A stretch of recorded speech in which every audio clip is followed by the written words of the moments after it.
The Division is an open-world online role-playing game for the next-gen platforms. So what we're doing is a new twist on Clancy, exploring the fragility of society and the domino effect that happens when something bad happens in society. In our case, it's a man-made virus that's released in downtown New York.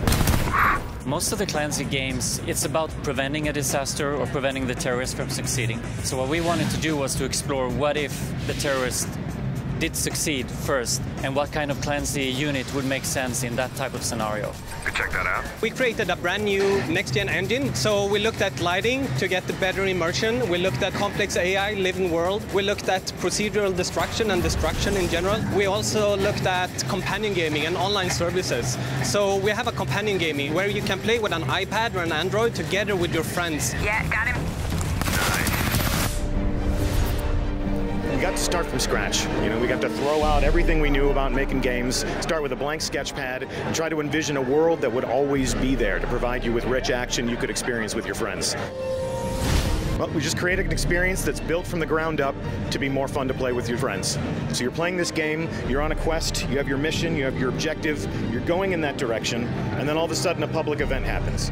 Bigger obstacles than you're used to drop right in front of your path. Other players surround that, like moths to a flame. They all come together to share that action together. How we handle it should be completely invisible to you. It should be seamless. It should be also completely elective. So if that's not part of your adventure, if that's not part of your day, and you want to blaze right on through because you're laser focused on your objective, you can do that also. It's been a tough time in the past for racing games, and I think the genre as a whole needs a real kind of kick up the backside. For the first time ever in a video game, the whole of the US is your playground. That's everything from East Coast to West Coast, from north to south, and that's not just the roads. What's new for us is that we're giving you the tools with these new car classes to go anywhere. So you can stay on the highways, you can drive through the cities, or you can plow brand new routes through forests, through fields, through the Grand Canyon, wherever you want. What we basically have are 5 car classes, which all of those manufacturers have cars that fit in within those classes. So you can take something which would by default be in what we call a street class, or you can take it and make it a dirt car. Then you can take that car one step further and go to what we call the raid class. All of the parts are stripped down, roll cage, huge jacked up suspension, and you can just tackle any terrain. Now, something that we're really trying to emphasize is that the entire game is always socially aware. So as I drive through the streets of Miami, I'm seeing other guys, real players who could be on the other side of the world, who are playing at the same time as me, and we're being brought into contact.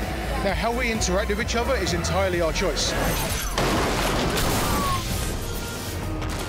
Warframe for us is a passion project we've been trying to make for 10 years. And Sony reached out to us and said, what would you think about bringing Warframe to PlayStation 4? And we said, hell yeah, you better send us some kits. And here we are showing Warframe running on PlayStation 4. This is an independently funded project by Digital Extremes. So we've had a founders program, we've had PC players who support us with their money, allowing us to grow the team size and make this possible. So the first questions they had, can I play my account on PlayStation 4? Can I play with other PlayStation 4 players off on the PC? Talking to the Sony guys, and here's what our players are talking about. They're like, that sounds good to us.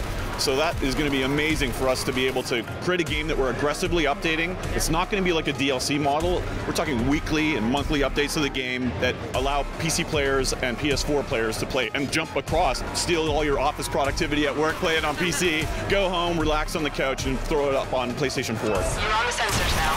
You've been detected.